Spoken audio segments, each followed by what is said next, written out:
in this session, we are going to see how to add a live agent in the WACTO's portal. So to begin with, we have to click on the option configure below the train option and then click on team. After we click on team, we have to click on add a team member. So here is where you will add a team member. That is, you will add a live agent. So you can choose a role for your live agent. You can either choose, he can be an agent, he can be a supervisor, he can be a bot builder or an executive. So let's choose agent.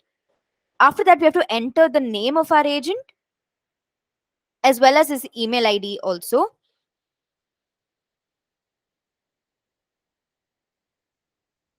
So after this is done, we can choose which are the channels that the live agent will be able to manage. For instance, which are the channels that he will get notifications from if a person clicks on connect to a live agent.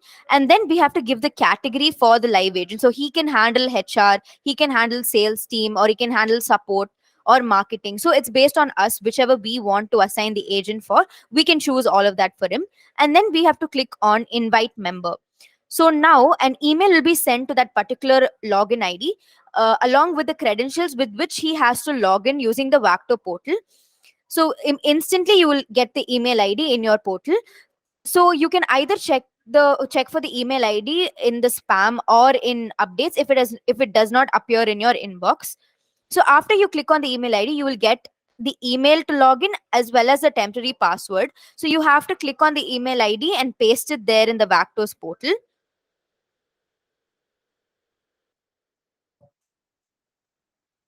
And as well as the password, and you have to sign in.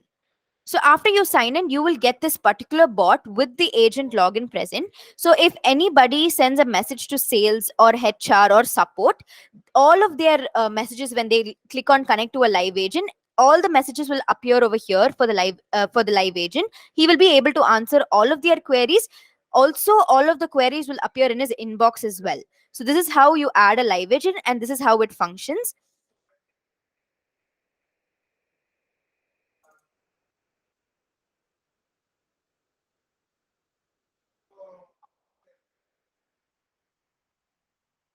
So what you need to do is you have to go to the flow, and whichever category that you gave for the live agent, you have to add a node called transfer to agent over there, so that when they click on that particular flow, for example, let's say sales and services, or HR or support, you have to connect the path called transfer to live agent. So when you connect that, what will happen when a customer enters your chat and he clicks on sales or services, digital marketing, and we have already connected a path to it called transfer to agent, all of those queries whichever the customer has wants to ask to the agent will go as a notification for the agent. So he'll enter the chat and solve all their queries. So this is how a live agent access works.